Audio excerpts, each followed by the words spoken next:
good afternoon, good evening, wherever you are, dear viewers.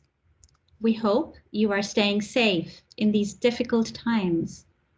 And we are glad that you are joining us today for this panel discussion that forms a part of the Raisina Dialogue, India's premier conference on geoeconomics and geopolitics.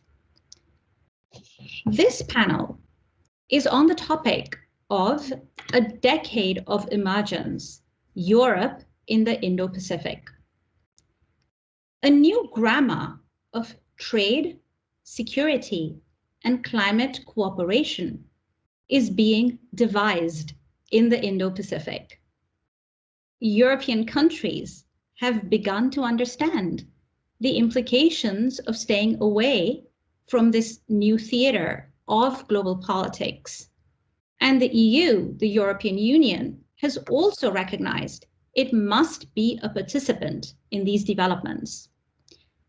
So in this panel, we are going to address the question of how European countries are developing a strategy for the Indo-Pacific. What are the challenges they face? And what strengths do they bring to the table as partners for countries in the region? So to address this important issue, Team ORF has put together a very distinguished panel. We have with us today General Claudio Graziano, Chairman of the European Union Military Committee. We have Chairman David McAllister, Member of the European Parliament. And we have with us Jens Frølich Holte, State Secretary, Minister of Foreign Affairs, Norway. And I am Amrita Narlikar, President of the German Institute for Global and Area Studies, and also a non-resident senior fellow at the Observer Research Foundation. And I'll be moderating the discussion. So we've requested our panelists to prepare brief input statements, 2 to 3 minutes, to get the ball rolling. So without further ado, let's dive right in. General Claudio Graziano, why don't you start us off, giving us your perspective on the military strategic issues that are occupying Europe as it turns to the Indo-Pacific. Over to you, General. Thank you, Professor Narlikar. My greeting to all the other panelists and the audience. It's good to be here today and take part in the Raisina dialogue. Let's start saying that I believe that the European Union and its member states have known the geostrategic relevance, also under the security point of view, of Indo-Pacific for a long time. Now, coming closer, if you take as a reference the European Global Strategy of 2016, the European Union had already acknowledged the direct nexus between internal and external security, with the need to address the root cause of instability, including security and resilience for state and society, ensuring the freedom of common. The truth is that the European Union in the last year has invested most of its energies in security and resources in this proximity, and that probably is understandable, from the Balkan to the Sahel, what I call the southern border of the European Union, passing through the Mediterranean Sea and Libya. For example, as for common security and defense policy, 9 out of the 17 CSDP military and civilian mission and operation are run around the African continent, or land or on water.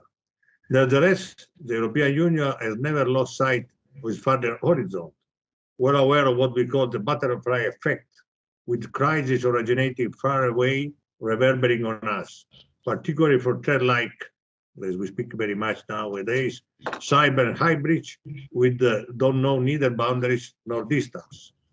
Hence, the decision by the European Union to invest in strategic partnerships with like-minded countries and organizations in the regions, like the Indo-Pacific, from east coast of Africa to the Western Pacific Island.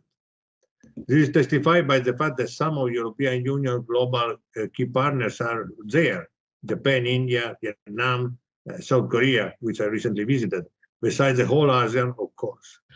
In this regard, we cannot miss to mention China, which remains an important strategic partner, for example, climate protection and other issues, but also a competitor in trade and technology, and sometimes a systematic rivals on issues of governance, values, and multilateralism.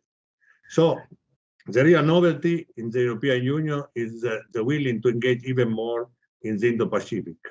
And that is why, but because of rising tension and growing security concern, exacerbated also by the pandemic, that is also affecting the security and the defense, with geopolitical competition that could spill over the European continent or affect the European Union global interests.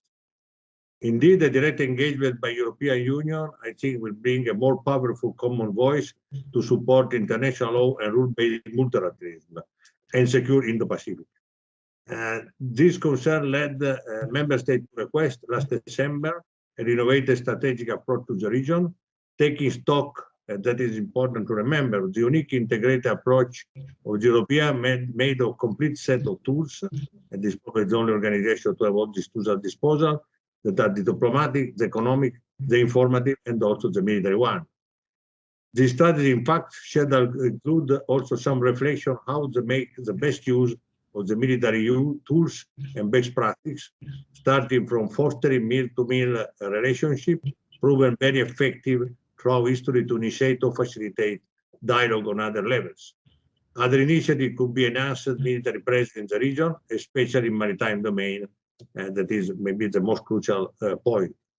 As expected, not everything that forms part of our CSDP defense and security issue could or will be transported to the region, but our experience in several areas of cooperation with partners may be very useful, in my humble opinion, like cybersecurity, migration flow, or crisis management. Now, Savas-Sandir, a more visible presence in the region will have to be intended not for a confrontation, but for cooperation, also in synergy with the United States or a relevant actor like UK.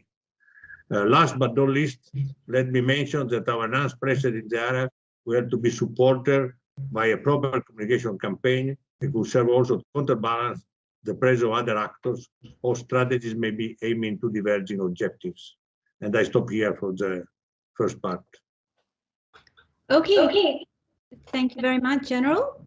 And you've gotten us off to a great start by outlining some of the priorities, some of the concerns, some of the interests. May I turn to you, Chairman McAllister? And perhaps you could tell us what are the various political and economic considerations that you have to weigh up against each other as the European Union develops, for example, its strategy paper on the Indo-Pacific. What are the competing goals amongst the member states and also across political, economic, security issue areas? Over to you. Thank you very much for having me here today. It's an honor and it's a pleasure. The Indo-Pacific region, as the General just said, is gaining importance within the external policy of the European Union and its member states. The Indo-Pacific region is the world's largest and most populous region of great political, economic, and geostrategic importance for Europe. France, Germany, and the Netherlands have now published strategies or guidelines for the Indo-Pacific region, which has stepped up expectations about the forthcoming strategy for the region by the European Union as a whole. I welcome the announcement of the High Representative and Vice President Josep Borrell that the European Union will present its own Indo-Pacific strategy soon, and rightly so. With the ambition of becoming a global player, the European Union cannot simply stay away from the region, but it needs to formulate a credible and comprehensive strategic approach which will guide our actions and increase the EU's relevance in the region. We should set out a common vision for the EU's future Indo-Pacific engagement, and this approach should include a political, an economic, and a security dimension.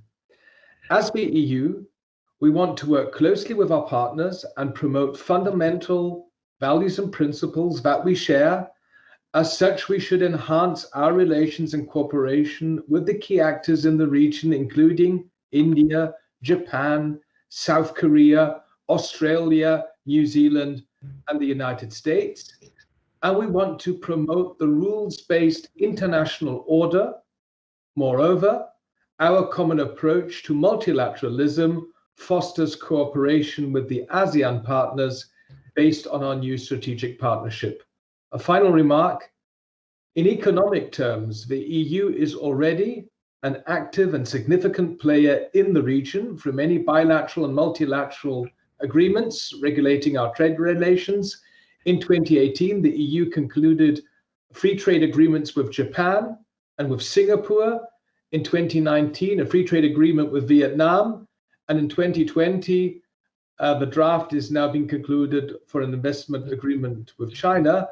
But next in line should really be India, where a trade deal would also unlock the whole potential of the strategic partnership. I'll keep it there as an introductory remark. Terrific. Thank you very much. Many interesting ideas there that I will look forward to following up on with you, including the free trade agreement. And I was very happy to hear you talk about values, the importance of values. So perhaps we could talk about that in the next round of questions. Staatssekretär Holte, we've heard two very interesting European perspectives. We would be very interested to hear from you now about Norway's approach to the Indo-Pacific, and perhaps also how you see it in relation to the approaches taken by some of the other European players, which Chairman McAllister mentioned. For example, Germany and France and the Netherlands, perhaps also the UK, no longer a part of the EU, but nevertheless an important actor also in the Indo-Pacific. Over to you, State Secretary. Thank you so much. It's really a pleasure to be with you virtually. I was hoping we could all meet in New Delhi, but that will be some other year, although we are getting closer to physical meetings again. As you might know, Norway is not a part of the EU. We are a part of the European Economic Area, but we are a small European country with a very big global engagement. That will lead us to many parts of the world, but it of course leads to an increased engagement in the Indo-Pacific region. David McAllister talked about the growing importance economically and with the population growth as well. So over the years, the last years, we have seen Norwegian foreign policy focus shifting naturally towards the Indo-Pacific region. I will touch a bit upon that later. But from Norway's perspective, and I'm very strongly echoing David McAllister here, a rules-based international order is one of Norway's top priorities. And one part of it is, of course, that it's very much in the interest of a small country to have a rules-based international collaboration. But secondly, it is also the best way of solving increased tensions, of resolving disputes, and also for the Indo-Pacific region, when you see powers that are rising and are ambitious, like China, the best answer to have a dialogue around this is the multilateral systems and what we have built up for the last decades.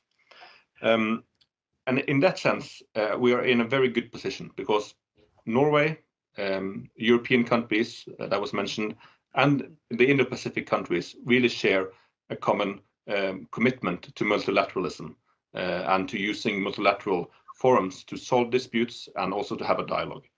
I think that's very, very true now. Norway was elected to the UN Security Council. We are now sitting there together with India. The Security Council is the only place in the world where you can make binding resolutions on war and peace and all the big stuff.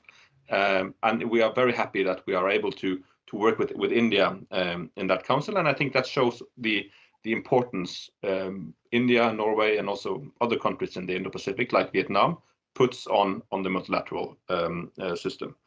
And secondly, we are now from Norway's side seeing that there's a lot of areas for collaboration that falls naturally and leads us naturally to the Indo-Pacific. The ocean is one very important topic in Norway's foreign policy. Norway has always been a big ocean nation. We have the fourth largest merchant fleet in the world. During World War II, we were the ones who carried supplies to the Allies. We have a very long tradition in our merchant navy. We're also now expanding cooperation on ocean management and reducing marine pollution. And whenever we talk about these issues, the focus naturally comes to the Indo-Pacific, where we have big ocean states. We see environmental challenges, and there's really a big scope for collaboration. So I think both the values that we share, Norway and the Indo-Pacific, brings us closer, and coupled with some of the big challenges thematically, like ocean health and creating jobs as well, will lead to a very close collaboration also in the future. So I'll leave it at there, and we can continue our dialogue. Thank you very much. That's extremely interesting. Let me pick up on the points you've raised, State Secretary, and ask you two questions. So the first one, so you've talked about Norway as a relatively small player, but a very avid and committed multilateralist. And also Norway has been very committed, in fact, to sustainability issues, right? So my first question to you would be if you could tell us something more on the high-level panel on the sustainable ocean economy, the blue economy, that Norway has led, and where Asian Pacific countries are also founding members.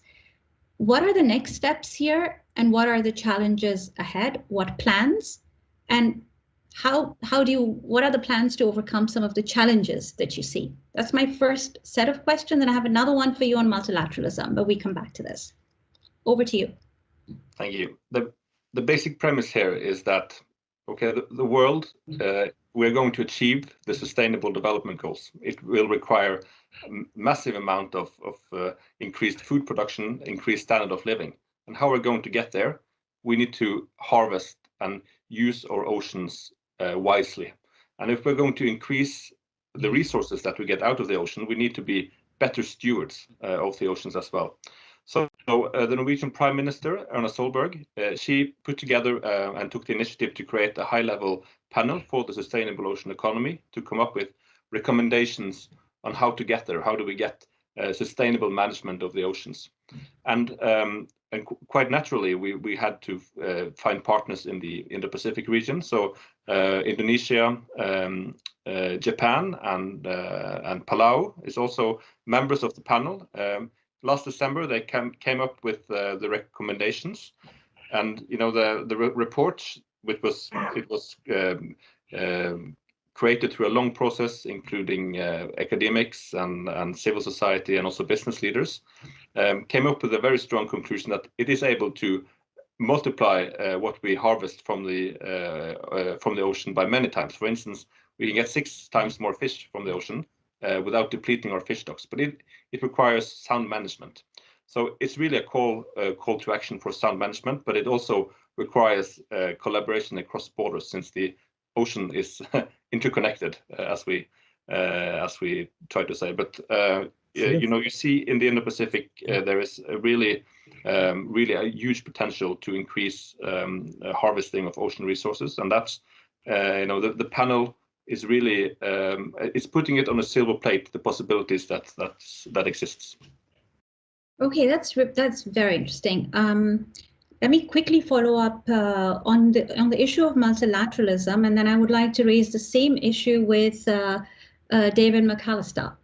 And that issue is, you both emphasized quite a lot on values and principles and commitment to multilateralism.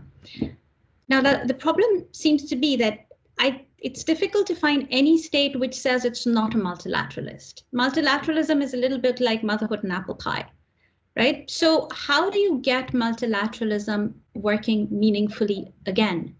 And I know we can have a whole panel discussion on this, but maybe if you were to look a little bit at the Indo-Pacific and say how you think values can come in and how that could help reinforce commitment to multilateralism more generally. That would be very interesting. So maybe why don't you start first, State Secretary, and then David McAllister can come in on that too if he wishes. Yeah. It is. Well, it's a very hard question, and that's really how do you separate the true multilateralists from the not so true ones. Well, I think first of all, what we've seen with the change of administration in the US is a very, appropriate example of how do you judge someone. I think you see now that the Biden administration is very committed, and that's a really strong sign. And I think countries that really stand up for multilateralism will have to dare to confront those who are merely, not being true multilateralists and just reading by the book, which I hope now with the new US administration, there will be a larger space in multilateral organizations to pick up the mantle and promote true multilateralism. And secondly, multilateralism needs to show results. It needs to show that we are solving people's problems. Just to quickly go back to the oceans again, since Norway loves the oceans, we are working to get a global agreement, a global treaty to reduce plastic pollution. A lot of countries are interested in doing so, and I think we might actually get there. The EU is doing a great job promoting this treaty. We have cross-regional support from a lot of all the regions in the world. If we're able to get that treaty, a multilateral solution to a huge problem, plastics, which everyone in the world can see. Everyone sees the littered beaches and say we need to stop this. So a treaty, even though it's quite, a treaty is always very high up there, maybe not too specific, but it actually shows that the global community through multilateral channels, in this case, United Nations Environmental Assembly, can come together to solve something that people react to or want to have solved. Okay, thank you very much. David McAllister, if I could pick up some of these issues with you now on the reform of multilateralism, and how do we get, the va-va-voom back into multilateralism, and how does the Indo-Pacific fit into that story? That's one question to you. And another one that I would love to hear your views on, you mentioned the member states that have already come up with Indo-Pacific strategies, like Germany and the Netherlands and France. France, of course, was the first one. Now, but you look at this, if you read the strategies, they're quite different. They take quite different approaches to the Indo-Pacific. How does the EU plan to come about with this ambitious European strategy when even the member state strategies are so very different? Over to you. Well, thank you. First of all, the question on multilateralism is, of course, great for a European and a representative of the European Parliament, because the European Union has always been and is a big champion of multilateralism. Even in the darkest times, we always believed in strong multilateral cooperation. Our whole foreign policy in the European Union is fundamentally multilateralist. And this is, first of all, about strengthening the international organizations that we have. The United Nations, the World Health Organization, the World Trade Organization, the Paris Climate Treaty, just to name a few.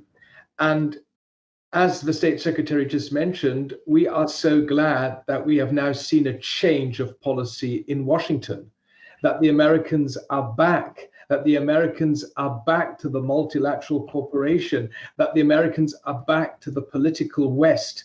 And we want to strengthen our cooperation with the United States. I always said during the Trump years, the United States should be leading, not leaving international organizations. So here we are, the Americans, thanks to President Biden, are back on board. And when it comes to the Indo-Pacific, I also believe that we as Europeans should closely cooperate with the new US administration. The Indo-Pacific is of fundamental importance. This region shares the largest share of global GDP, the world's busiest trade routes, the largest population and the most powerful militaries. And even though the European Union has never been a security player in the region, we are particularly interested in avoiding any kind of disruption of sea lanes. We want to defend open free trade, and this includes safe travel routes, free sailing routes. So we have a key interest in preserving peace, stability, and the freedom of navigation in the Indo-Pacific. I think this will be one of the general aspects of the EU's strategy, which still has to be published. In the moment, people are still working on it. I think it will have a strong focus on trade, but also on connectivity, on political cooperation. And let me underline what General Graziano and State Secretary Frølich both said. It's about cooperating closely with partners who share the same values of openness, prosperity, inclusiveness, sustainability, transparency, reciprocity, and viability. And that includes such important players as India, Japan, South Korea, Australia, and New Zealand or Indonesia. Okay, thank you very much. So you already started touching again on the issue of protecting the free and open Indo-Pacific, the importance of being able to maintain those freeways for trade, amongst other things. And so let me turn to General Graziano here. And you in your initial input statement had talked about the maritime domain as a possible focus for cooperation. Could you expand on this subject, please? Where is the big jump needed? Where are the incremental changes, and where do we need a new strategy? Oh, thank you. And let's say, let's start saying a few words on the strategic autonomy of European Union, the side of the military, or the security side. Sometimes it's a definition that raises some ambiguity. Now, strategic autonomy doesn't mean to be autonomous by someone, but it means to be autonomous to do something alone, if necessary, better with partner and better with in cooperation. And that is the case of the Indo-Pacific, and in this case of the maritime domain in the Pacific region, where there are the highest probability to have a potential cooperation and partnership with the relevant partner in this area. And in this sense, let me recall how the safety of sea line of communication is deemed essential not only for economical reasons, but also for ensuring that the sea doesn't become the preferred route for criminal activities like human and drug smuggling, illegal network like terrorism, etc. And in this moment, the maritime operations are one of the priorities of European Union, and we are running already 3 maritime operations, and we have a lot of area of crisis connected to the sea that goes also to Indo-Pacific. To take an example, the European Union is already running successful operations in the region, like the anti-piracy operation Atalanta, recently boosted with additional tasks, now also against arms and drug trafficking. The Atalanta is a great platform for cooperation for navies and of the region. And this one is the Gulf of Aden, and the Gulf of Hormuz is not far. The water of the Indian Ocean are closed. The Mozambique Channel is connected, so it's all an area of stability that I think we have to look for incremental cooperation. Another opportunity of cooperation could be seen in the possible implementation in the region of other innovative tools contributing to maritime awareness and security, like the newborn coordinated maritime presence that is currently tested in the Gulf of Guinea, but can be utilized in many other areas because it's a practical approach for the cooperation by the sea, in which member states that are already running activity, and the sea are coordinated by European Union. Other possibilities now what is called Crimario 2 program, that means critical maritime routes Indian Ocean. That is a platform to share contribution and information that could be expanded from the Indian Ocean to the South and Southeast Asia, with a view to contribute to safe line of communication with the European Union. Now, I believe that a meaningful operational presence in the Pacific might significantly contribute to ensuring the security of maritime and aviation routes, preventing trafficking, managing migration mobility, promoting security throughout fighting transnational organizational crimes. I have to say also that ensuring the conservation of management of natural resources, including maritime resources, and avoiding that other actors not moved by the same values which we are speaking today can take place in the area. So to be present, to be coordinating that in that activity, I think it's a very important objective of the strategy. I just wanted to underline what the General said, and especially underline the crucial role India is playing. The European Union and India have a high-level dialogue on maritime cooperation aimed at broadening the scope of the current consultations on anti-piracy and increasing the interoperability and the coordination between our Atalanta mission, the General just mentioned, and India's Information Fusion Center for the Indian Ocean region, and the Indian Navy in the field of maritime surveillance, disaster relief, and joint training and exercises. This is a very important development, and we should pursue these endeavors. Okay, very good. Thank you. So following up on that bit of the conversation, can we touch upon the Quad? The Quad, so the US, Japan, Australia, and India. And when this grouping was formed, you will remember that China is apparently said that it would dissipate like sea foam. This grouping would dissipate like sea foam. Well, it actually hasn't disappeared like froth in the sea. It's grown stronger. It's there is talk of the United Kingdom wanting to get involved with it. Does the European Union how does the European Union see the Quad? And maybe this is a question both to the General and to Mr. McAllister. General, why don't you go first? Okay, so it's of course in the sense the activity and the relation and with India, I would say it's a must, and we have to improve that meal to meal. We have been already in India last year to start this conversation, this partnership. And I would say that thanks to China more assertive foreign policy, India now maybe see the European Union as a more useful partner, while the European Union understands the importance of working with the ASEAN biggest democracy, one of the biggest, of course, military power in the world.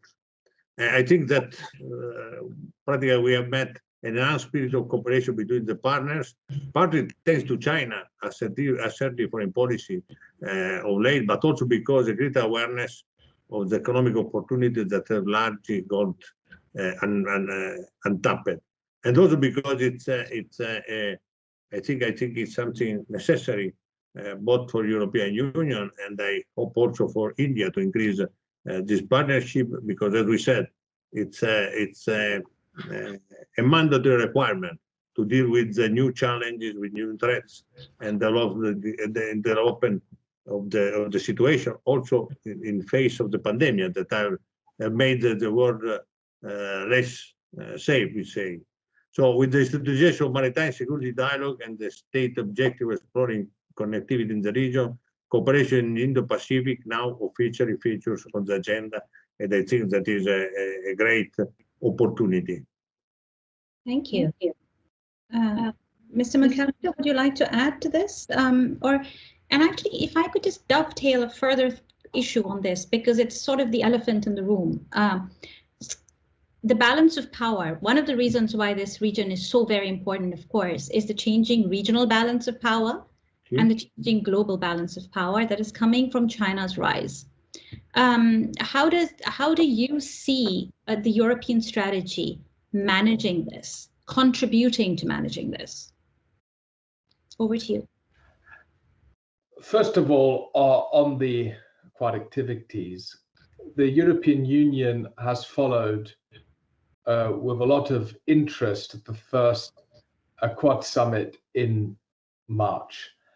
And we are talking about 4 countries who are our very close allies and strategic partners. I mean, the United States, Japan, Australia, and India aren't just any kind of countries. The United States is our most important military ally. Japan is a long-standing close partner, so is Australia and India. And what do these 4 countries have in common? They are democracies. And these 4 countries, together with the EU member states or Norway and others, will all be invited to the Global Alliance of Democracies President Biden is establishing. And what brings us together as EU, as Norway also, but also the countries I just mentioned, is that we not only believe in a rules-based global order, but we are defending and promoting the same rights. And these rights are democracy, the rule of law, human dignity, the freedom of speech, freedom of media, our way of life. And of course, I would always frame it positively. This is about closer cooperation in the Indo-Pacific, following principles, as I mentioned, of openness, prosperity, inclusiveness, sustainability, transparency, just to name a few. Connectivity for us in the European Union will be the top priority because we see that there is still considerable economic potential between Europe, Asia, and other countries. And this potential remains untapped owing to a lack of physical and digital infrastructure. When it comes to the elephant in the room, China, I would put it in one sentence, how to deal with China. It's the 3 C's. Cooperate where possible, compete where needed, and confront where necessary. China is, for us in Europe, of course, an important trading partner, but we want fair competition. That's why we are fighting for the rights of our companies operating on the Chinese market. China can be a cooperation partner, for instance, as regards climate change, but we have to be very clear and open that China is, of course, also a systemic rival. The communist leadership in Beijing has very, very different views than we have when it comes to democracy and the rule of law. And of course, we are following with growing concern the assertiveness of China in the whole region, and we criticize China where they are violating international law, where they are fighting against our values as regards Hong Kong, how Taiwan is treated, or just to name a last example, for me, the outrageous treatment of the minority of the Uyghurs in Western China. Okay, a lot in there. We could happily go on for another hour, I think, and more. But sadly, I have to slowly start drawing our discussion to a close. So, and I want to give all 3 of you a bit of a closing word. And for that closing word, let me ask you possibly a tough question. And that question is, you know, India, democracy, Europe committed to democracy. There's always been Norway, a democracy, committed multilateralist. There's always been great expectations attached to any Indo-European relationship.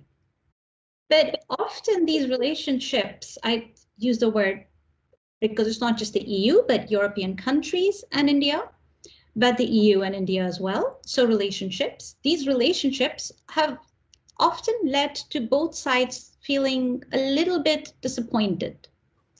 Right? I have many foreign policy colleagues in Europe who say to me, there's something just missing. Why doesn't it really work like it's supposed to? There's something missing. And the trade agreement, the FTA that's not yet happened, is one example that's cited, but there are many others.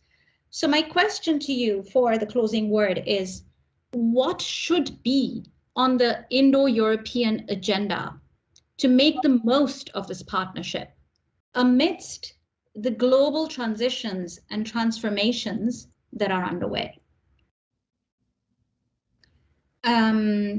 General, why don't you start? Thank you. And of course, it's in a way in the spirit of the military side, mil-to-mil relationship that is helping and supporting the big policy, the big dimension that maybe the President McAllister and the State Secretary can explain better, because we are, in a way, if you want, we can run preparatory activity, because through mil-to-mil engagement, we can run practical operation, practical activity to ameliorate the understanding.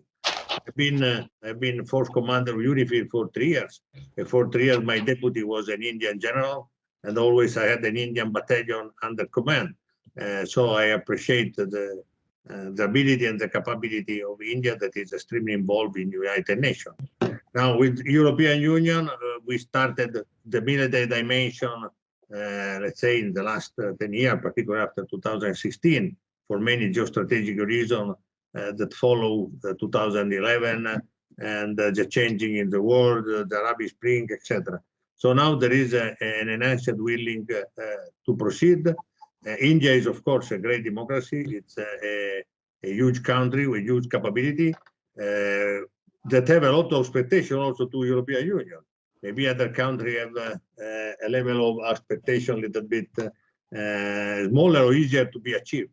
So since it's a win-win situation in terms of values, of sharing values and cooperation, we have to be practical and to achieve practical activity. So we need to have the ability to exchange officers in our side. Of course, it's to work with maybe starting with simple activity like the exchange at sea, cooperation at sea, that are normally easier than other activity on the ground that involve different capability.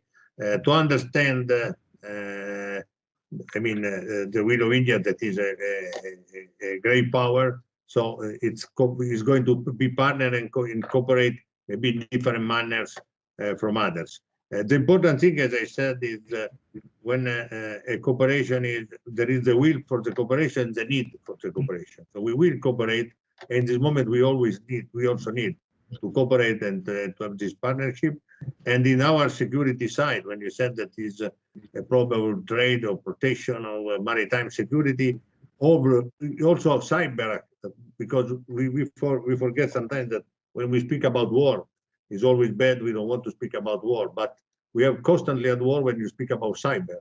The cyber warfare is taking place at any moment, and this is affecting India, European Union, South Korea in the meantime, and we have to work together to have an answer to the cyber, to the hybrid, and maybe in short also to the activity of, let's say, self-intelligence system, artificial intelligence. For these reasons, it's impossible not to achieve this kind of partnership, because not achieving it means that we are failing for the security of our country, for the security of the globe, and the security of democracy and the value we are sharing and we are speaking about. For this, of course, as I said, there is no choice but continue engaging with the partner in the Indo-Pacific region, and particularly with India. So for this reason, I was, if it is the final statement, it was to be an honor and a pleasure to take part in the Raisina dialogue with you and this very relevant partner. Thank you very much, General. So now let me turn to the Staatssekretär, Staatssekretär Holte. tell us what you think is needed. Thank you. I think what's really needed and the most important topic here is that we actually focus on issues that are of mutual interest. And it sounds very banal, perhaps, or evident, but it is really what will drive a relationship deeper and more practical. So we've actually made Norway made an India strategy, which was launched at the Raisina dialogue 2 years ago by our Prime Minister Erna Solberg when she visited Delhi back then, and that strategy points out areas of mutual interest and benefit, and maritime cooperation is really one of the highlights there, and we have evolved in our collaboration with India on a range of maritime issues. We have a center on hydrogen, center of excellence on hydrogen being set up. We are looking at how to cooperate to recycle ships in Alang better. The port of Mumbai has a collaboration with the port of Oslo. So if you find some areas of common interest and where there is a very strong pull, I think you will see a very spillover effects in the political collaboration as well. Thank you very much. And David McAllister, you have the final word. Thank you, Ms. Narlikar. The emerging EU-India Indo-Pacific strategy has highlighted the vital importance of cooperating on the EU's global agenda with India. And as you all know, the EU and India are to convene a leaders' meeting on the 8th of May this year in Porto, in Portugal, following their commitments to convene regularly at the highest level and to strengthen the strategic partnership which was already established in 2004. And this strategic partnership has the goal to enhance economic and political cooperation. I can tell you that this summit is being prepared very carefully by the Portuguese presidency of the Council, and this summit will be very important. I believe fields of closer cooperation are, apart from connectivity, what I've mentioned, it's trade, it's Green Deal, climate change, it's the digital agenda, sustainable development, security cooperation, and of course, supporting and defending democracy, the rule of law, and to promote human rights throughout the whole world. India is also so important as a partner on the global fight against climate change and biodiversity degradation. So there are so many fields where we can work together, and I'm very sure that very soon we will see this EU Indo-Pacific strategy. People are working on it in Brussels, and India will play an important role, and hopefully, following the restrictions of a pandemic, hopefully this summit can take place on the 8th of May, and then we can give a new boost for EU-India cooperation. Okay, thank you very much. We will all be watching this space with great interest. Thank you to all three of our distinguished panelists for giving us so much food for thought. We wish you much success in this very important endeavor in the Indo-Pacific. And thank you, dear viewers. We hope you've enjoyed this session. Do tune in and join in the Raisina dialogue. Thank you. Thank you. Thank you.